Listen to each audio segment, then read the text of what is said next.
स्वागत है आप सभी का आपके अपने YouTube channel ITI daily job update पर। गाइस अगर आपको पता है कि मैं हमारे चैनल पर हर रोज ITI पास आउट छात्रों के लिए 2 से 3 वीडियो ITI से संबंधित सभी प्रकार की जॉब अपडेट की लेकर आता हूं, जिसमें हम बात करते हैं ITI से निकलने वाली सभी प्रकार की सरकारी भर्तियों की, सरकारी अप्रेंटिस भर्तियों के साथ साथ अगर किसी बड़ी कंपनी में परमानेंट वैकेंसीज निकल कर आती हैं तो उसकी हम यहाँ पर बात करते हैं। आज हम बात करने वाले हैं DRDO सेप्टेम्बर 10 टेके का जो एग्ज़ाम है कल हो गया है। आप लोगों को पता है कि 6 से 11 जनवरी तक इसका एग्ज़ाम चलने वाला था।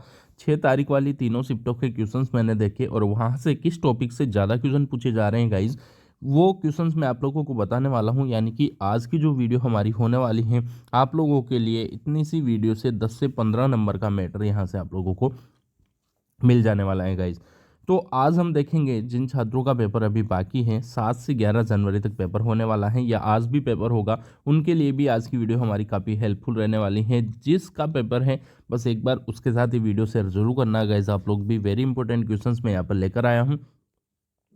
मैंने गाइज 7 से 8 क्लासेस ओनली आप लोगों की ली थी ITI इलेक्ट्रीशियन के लिए, जिसमें ही काफ़ी ज़्यादा क्वेश्चन मैंने बैठा दिए हैं। जैसे कि ट्रांसफार्मर का मैंने पूरा चैप्टर ले लिया था और ट्रांसफार्मर से हर शिफ्ट में 7 से 8 या 5 से 6 क्वेश्चन देखने को मिले हैं।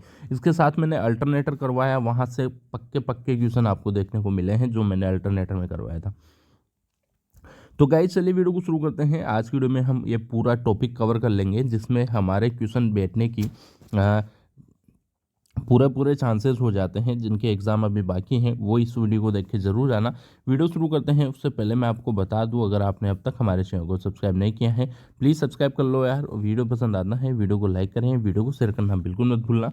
साथ ही गाइस अगर आपने अब तक हमारे टेलीग्राम ग्रुप को ज्वाइन नहीं किया है तो उसका लिंक है नीचे डिस्क्रिप्शन में, जाकर उसे ज्वाइन करो। वहाँ पर 5000 से ज़्यादा बच्चे जुड़े हुए हैं गाइज, वहाँ पर आप लोग भी ज्वाइन हो जाइए ताकि आने वाली हर वीडियो की अपडेट आपको सबसे पहले मिल सकेगी। चलिए वीडियो को शुरू करते हैं, वीडियो को एंड तक जरूर वॉच करना। सो गाइस देखिएगा, सबसे पहले आपको यहाँ पर दिख रहा होगा एक ट्रांसफार्मर है, step up and step down, इन सब का डायग्राम और इसके पूरे क्वेश्चन जो भी एग्जाम्स में पूछे जा सकते हैं उस सबको हम देखेंगे। उससे पहले मैं आप लोगों का हर एग्जाम में पूछे जाने वाला 2 नंबर का चैप्टर कवर करवा देता हूँ। जल्दी से हम इसको देखेंगे। यहाँ से क्वेश्चन बन रहे हैं गाइज, 100% क्वेश्चन याद रखिएगा। तो चलिए सबसे पहले इसको देख लेते हैं। हम इसको यहाँ पर थोड़ा पास रखने वाले हैं बिकॉज वीडियो काफ़ी लंबी हो जाएगी, अदरवाइज हमें शॉर्ट एंड स्वीट ही पढ़ना है। सबसे पहले पूछा गया है वोल्टेज की इकाई क्या है, तो आप लोगों को पता होगा, मैंने पहले भी बताया है वोल्टेज की जो इकाई है वो होती है वोल्ट गाइज। इसके बाद आपसे अगर पूछा जाए कि विभवांतर की इकाई क्या होती है तो वो भी क्या होती है, विभवांतर की इकाई भी क्या होती है, वोल्ट होती है।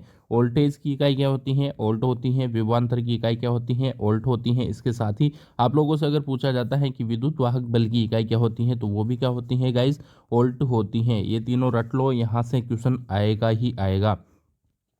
अगला क्वेश्चन है विद्युत धारा की इकाई क्या होती है, तो एम्पेयर होती है, जिसे ए से डिनोट करते हैं, मैंने आप लोगों को पहले भी बताया है। प्रतिरोध की इकाई क्या होती है, ओम होती है, जिसे इस प्रकार से डिनोट करते हैं। एक बार फिर से बता रहा हूँ, क्वेश्चन आएगा ही आएगा, मैं बिल्कुल आपको कंफर्म कह रहा हूँ। कल की शिफ्टों में ये क्वेश्चन देखने को मिले हैं और ये भी क्वेश्चन बच्चों को याद नहीं थे।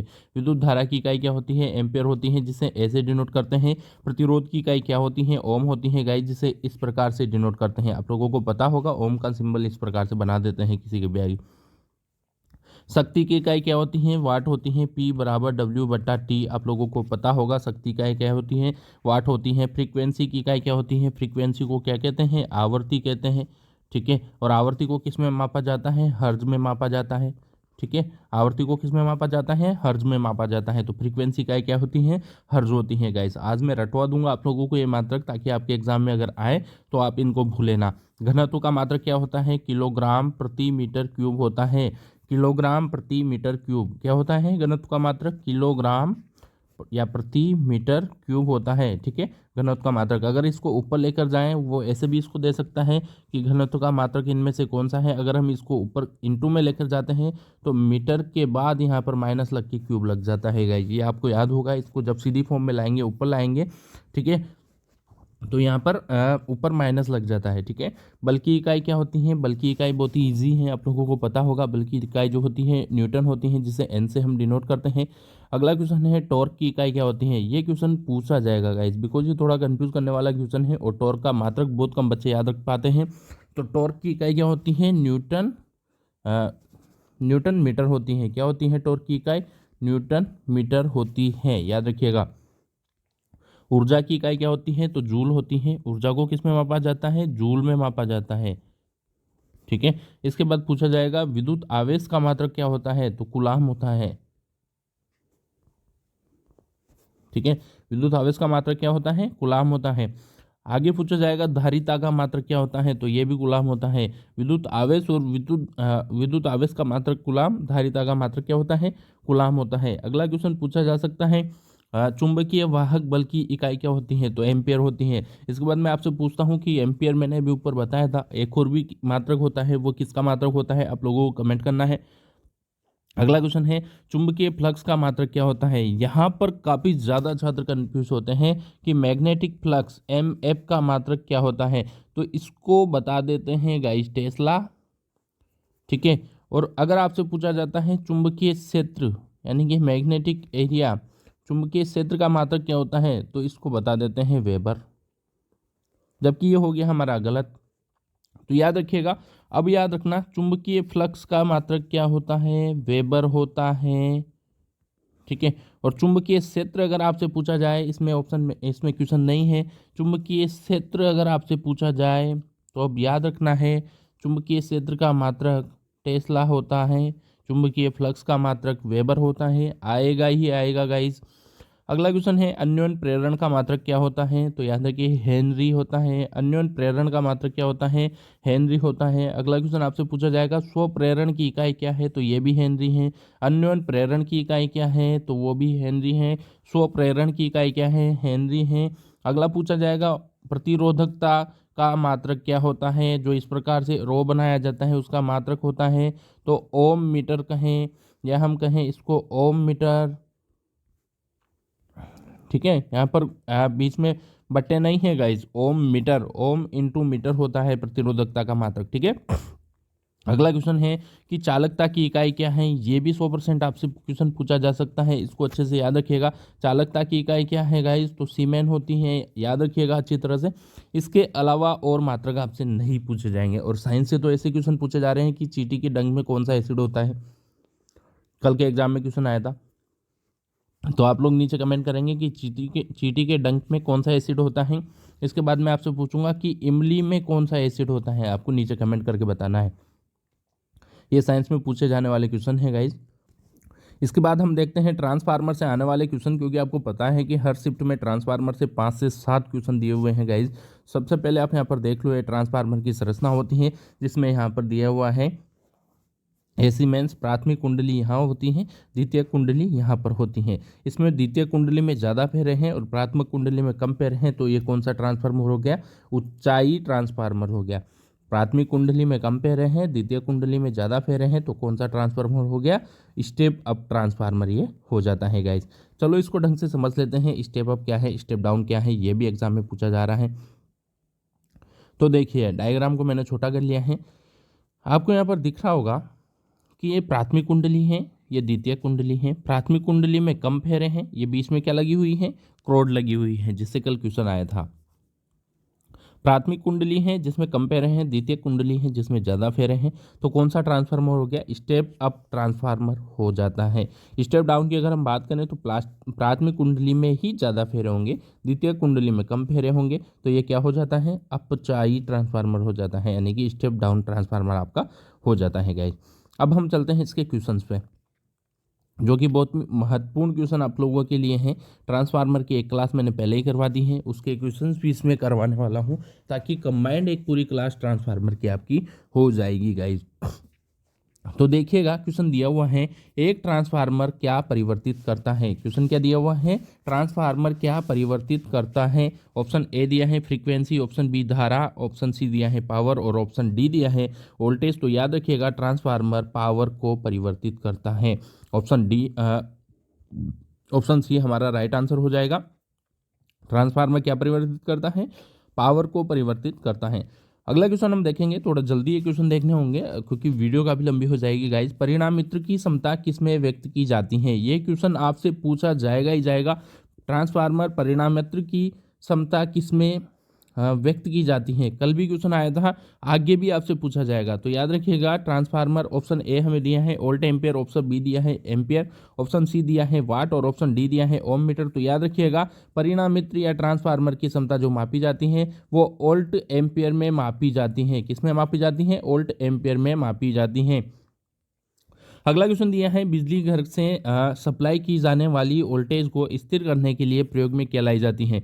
बिजली घर जो होता है पावर हाउस होता है, वहां से सप्लाई करने वाली वोल्टेज को स्थिर करने के लिए किसका प्रयोग करते हैं? ट्रांसफार्मर का प्रयोग करते हैं। किसका प्रयोग करते हैं? ट्रांसफार्मर का प्रयोग करते हैं। मैं ऑप्शन नहीं बोलने वाला हूँ, सीधा आंसर बोलूंगा, क्योंकि वीडियो अभी और भी क्वेश्चन काफी सारे इसमें क्वेश्चन लेने हैं। किसी परिणामित्र पर भारहीन परीक्षण क्या प्राप्त करने के लिए किया जाता है? किसी भी ट्रांसफार्मर पर भारहीन परीक्षण जो किया जाता है, यहाँ पर लिखा है वेट लॉस परीक्षण या भारहीन परीक्षण जो किया जाता है वो क्या प्राप्त करने के लिए किया जाता है? खाली स्थान दिया हुआ है, तो याद रखिएगा किसी भी परिणामित्र पर भारहीन परीक्षण चुंबकीय धारा एवं आभार हानियाँ व्यक्त करने के लिए या प्राप्त करने के लिए किया जाता है गाइस। ठीक है, तो इसका ऑप्शन जो है ऑप्शन सी हमारा राइट आंसर हो जाने वाला है। अगला क्वेश्चन दिया है एक आदर्श ट्रांसफार्मर क्या है जिसमें प्राथमिक व द्वितीयक में वह उभयनिष्ठ कोर हो? ऑप्शन ए क्या है हमारा? जिसमें प्राथमिक एवं द्वितीयक में वह उभयनिष्ठ कोर हो।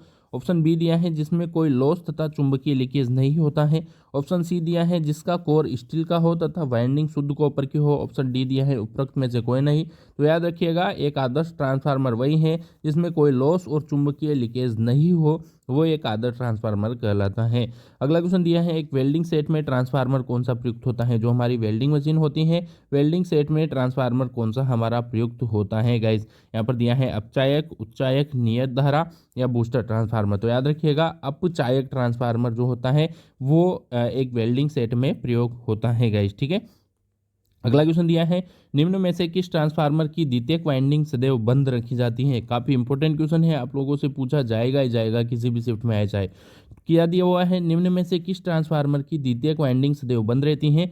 ऑप्शन ए दिया है धारा ट्रांसफार्मर, ऑप्शन बी विभव, ऑप्शन सी दिया है पावर ट्रांसफार्मर, ऑप्शन डी दिया है डिस्ट्रीब्यूशन ट्रांसफार्मर। तो याद रखिएगा धारा ट्रांसफार्मर की द्वितीयक वाइंडिंग सदैव क्या होती है? बंद रहती है गाइज। ठीक है, अब हम चलते हैं अगले क्वेश्चन की तरफ। सो गाइस देखिएगा ये क्वेश्चन मैंने इससे पहले वाली वीडियो में कराए थे, यहाँ से क्वेश्चन देखने को आप लोगों को मिले हैं काफ़ी ज़्यादा। इस वीडियो से ये 20 जो क्वेश्चन है इसमें से भी क्वेश्चन आपको देखने को मिले हैं, तो इनको एक बार हम वापस से रिपीट कर लेते हैं ताकि जिन बच्चों ने ये वीडियो नहीं देखा था वो वापस से यहाँ पर देख सकें हमारी वीडियो को। ठीक है, तो ताकि उनको ये क्वेश्चन समझ में आ सके कि क्या है, हम उस वीडियो पर नहीं बेस करके मैं यहीं पर वो सारे क्वेश्चन करवाने वाला हूँ। क्वेश्चन दिया हुआ है कि ट्रांसफार्मर किस सिद्धांत पर कार्य करता है? तो याद रखिए अन्योन प्रेरण पर ट्रांसफार्मर कार्य करता है। ऑप्शन हमारा ए राइट आंसर हो जाता है, अन्योन प्रेरण पर ट्रांसफार्मर कार्य करता है। अगला क्वेश्चन दिया हुआ है कि ट्रांसफार्मर में जिस वाइंडिंग को इनपुट स्रोत से संयोजित किया जाता है वो वाइंडिंग क्या कहलाती है? तो इनपुट स्रोत को संयोजित करते हैं वो वाइंडिंग प्राथमिक वाइंडिंग हमारी कहलाती है गाइज। ठीक है, ऑप्शन ए हमारा राइट आंसर हो जाएगा, प्राथमिक वाइंडिंग कहलाती है। अगला क्वेश्चन दिया हुआ है ट्रांसफार्मर में कौन सी विद्युत धारा पर कार्य करता है? ट्रांसफार्मर किस पर कार्य करता है? यहाँ पर दिया हुआ है प्रत्यावर्ती धारा यानी कि एसी, डिस्क धारा यानी कि डीसी, दोनों या इनमें से कोई नहीं। तो याद रखिएगा ट्रांसफार्मर जो होता है प्रत्यावर्ती धारा यानी कि सिर्फ और सिर्फ एसी पर ही कार्य करता है गाइस। अगला क्वेश्चन हमारा दिया हुआ है कि ट्रांसफार्मर की क्षमता कितनी होती है? 70 से 78, 50%, 50 से 80% या 90 से 98%। तो याद रखिएगा ट्रांसफार्मर की जो क्षमता होती है, ट्रांसफार्मर की दक्षता जो होती है वो 90 से 98% होती है। यहाँ पर 70 से 80% वाले बच्चों ने, कई ज़्यादा बच्चों ने कम्युनिटी टैब में आंसर दिया था जो कि गलत आंसर है।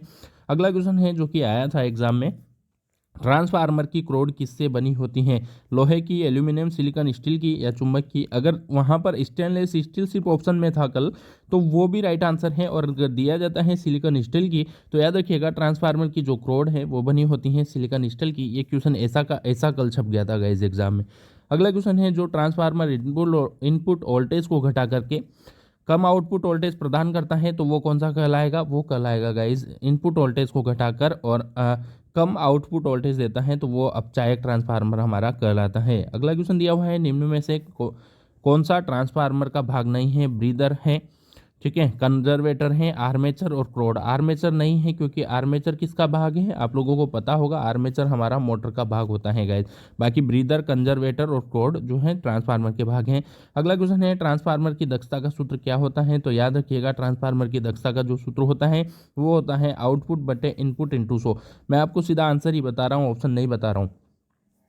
आउटपुट बट्टे इनपुट इंटू 100 जो होता है वो ट्रांसफार्मर की दक्षता का सूत्र होता है। ये भी पूछा जा सकता है, या ट्रांसफार्मर की दक्षता वहाँ पर निकालने को बोला जाता है। अगला क्वेश्चन दिया हुआ है ट्रांसफार्मर में भंवर धारा हानि रोकने के लिए क्या करते हैं, तो याद रखिएगा ट्रांसफार्मर में भंवर धारा हानि रोकने के लिए लेमिनेटेड कोर का प्रयोग किया जाता है।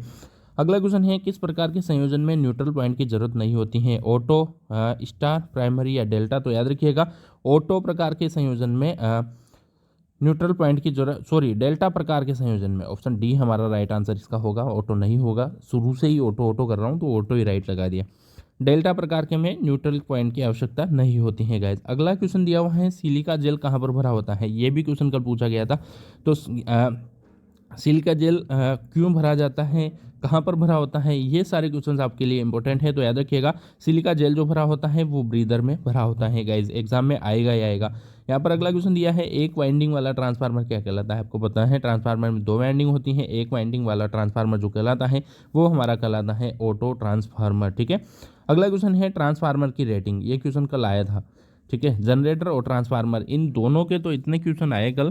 ट्रांसफार्मर की रेटिंग किस में मापी जाती है, तो याद रखिएगा किलो वोल्ट एम्पेयर में ट्रांसफार्मर की रेटिंग मापी जाती है। किस में मापी जाती है, किलो वोल्ट एम्पेयर में ट्रांसफार्मर की रेटिंग मापी जाती है। अगला क्वेश्चन है ट्रांसफार्मर किस प्रकार की मशीन है, तो याद रखिएगा ट्रांसफार्मर स्टैटिक मशीन है। ट्रांसफार्मर कहीं जाता थोड़ी है, घूमता थोड़ी है, हिलता थोड़ी इधर उधर, तो ये एक स्टैटिक मशीन है। अगला क्वेश्चन है क्रोड की संरचना के आधार पर ट्रांसफार्मर कितने प्रकार के होते हैं, तो याद रखिए क्रोड की संरचना के आधार पर ट्रांसफार्मर 3 प्रकार के होते हैं। ये भी क्वेश्चन आपसे पूछा जा सकता है। अगला क्वेश्चन है स्टेप अप ट्रांसफार्मर में आउटपुट धारा क्या होती है, बढ़ती हैं, घटती हैं, बराबर रहती हैं या ये सभी, तो याद रखिएगा क्या दिया हुआ है, स्टेप अप ट्रांसफार्मर में आउटपुट धारा घट जाती है गाइस। ठीक है। अगला क्वेश्चन दिया हुआ है यदि प्राइमरी वाइंडिंग में सेकेंडरी वाइंडिंग से अधिक लपेटे हैं, प्राइमरी वाइंडिंग में सेकेंडरी वाइंडिंग से अधिक लपेटे हैं, मैंने अभी आप लोगों को बताया था जो प्राइमरी वाइंडिंग है इसमें बहुत ज़्यादा लपेटे हैं और जो हमारी सेकेंडरी वाइंडिंग है इसमें कम लपेटे हैं, तो ये कौन सा ट्रांसफार्मर हो जाता है, ये स्टेप डाउन ट्रांसफार्मर हमारा हो जाता है गाइस। ठीक है। अगला क्वेश्चन है स्टेप अप ट्रांसफार्मर में क्या बढ़ता है, तो याद रखिएगा स्टेप अप ट्रांसफार्मर में वोल्टेज हमारा बढ़ जाता है। अगला क्वेश्चन देखेंगे 19वां कंजर्वेटर टैंक में क्या भरा हुआ होता है, ये क्वेश्चन आपसे जरूर पूछा जाएगा, ये क्वेश्चन आपसे पूछा जाएगा, याद रखिएगा। तो सिलिका जेल किस में भरी होती है, ब्रीदर में, ये कल आया था।